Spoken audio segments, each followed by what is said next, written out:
In a small town, everyone thinks they know everyone else's business.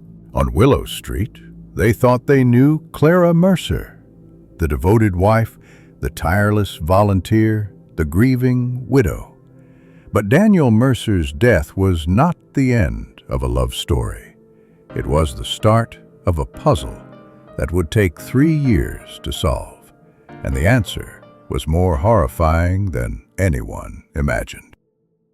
On a quiet autumn morning in 2019, the town of Pine Hollow, Oregon woke up to sirens on Willow Street. Daniel Mercer, a 42-year-old local contractor, had fallen from the roof of his own home while repairing shingles. His wife, Clara Mercer, tearfully told police she had been inside baking when she heard the crash. Daniel was pronounced dead on the scene. The coroner ruled it an accident. Daniel Mercer, 42, was a skilled contractor, the kind of man who could fix your roof and then stay for coffee. On October 14, 2019, neighbors heard sirens. Daniel had fallen from the roof of his own home. Clara's 911 call. 911, what's your emergency? He was fixing the shingles. I just heard a thud. Please hurry. When first responders arrived, they found Daniel lying in the driveway, blood pooling under his head. Clara was pacing barefoot in her apron, hands shaking. The coroner's report cited severe cranial trauma consistent with a fall from height.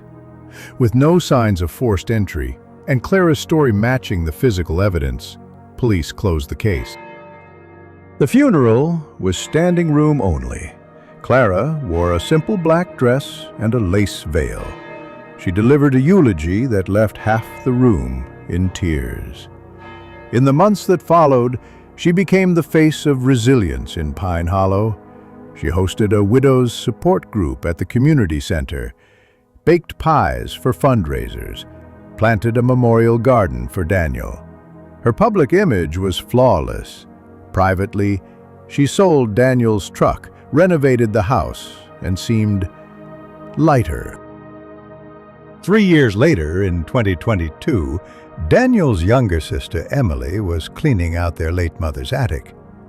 She found one of Daniel's old work notebooks. Flipping through estimates and sketches, she noticed personal entries scribbled between the pages. Clara took money from the joint account again, fighting about the insurance policy. If something happens to me, it wasn't an accident. Emily froze. Her brother had never been dramatic. She drove straight to the Pine Hollow Police Department. Detectives pulled the old file. The coroner's conclusion had been based on assumption, not deep forensic testing. With new suspicion, they petitioned for Daniel's body to be exhumed.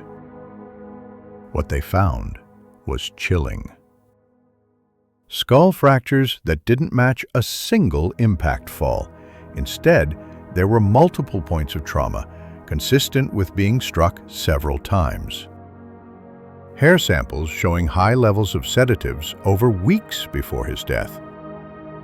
Suddenly, the accident theory collapsed. Police subpoenaed Clara's search history. The results painted a disturbing picture. How to make a death look accidental. Roof fall injury patterns.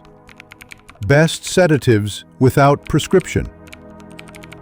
Financial records revealed a $500,000 life insurance policy taken out on Daniel just 6 months prior. Clara had named herself the sole beneficiary. Interviews with neighbors added more fuel. One recalled hearing muffled arguing the night before Daniel's death. Another claimed Clara mentioned the insurance policy in casual conversation weeks before the accident. A forensic accountant found Daniel's retirement account had been drained by $80,000 in cash withdrawals, all after his death, deposited into Clara's personal account. In November 2022, Clara was arrested at the community center, mid-meeting with her widows group. The news sent shockwaves through Pine Hollow. At trial, Prosecutors argued Clara had been poisoning Daniel slowly with sedatives, making him weaker and more likely to accidentally fall. On the day of his death, they claimed, she struck him in the head multiple times with a hammer before dragging his body to the driveway to stage a fall. Clara's defense claimed Daniel was suicidal and may have staged his own death to look like an accident for insurance purposes. The jury didn't buy it. After just 5 hours of deliberation, they found her guilty of first-degree murder. Clara Mercer was sentenced to life in prison without parole. Her once loyal support group disbanded within weeks, struggling to reconcile the woman they loved with the killer she became. Detective Harris, who led the case, later told a reporter, "She played the long game. She thought patience would hide her crime. She was wrong."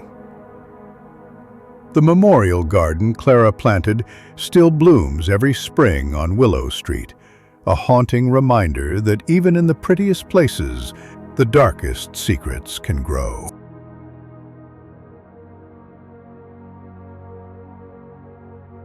Please subscribe, like, comment, or share. If you like the video,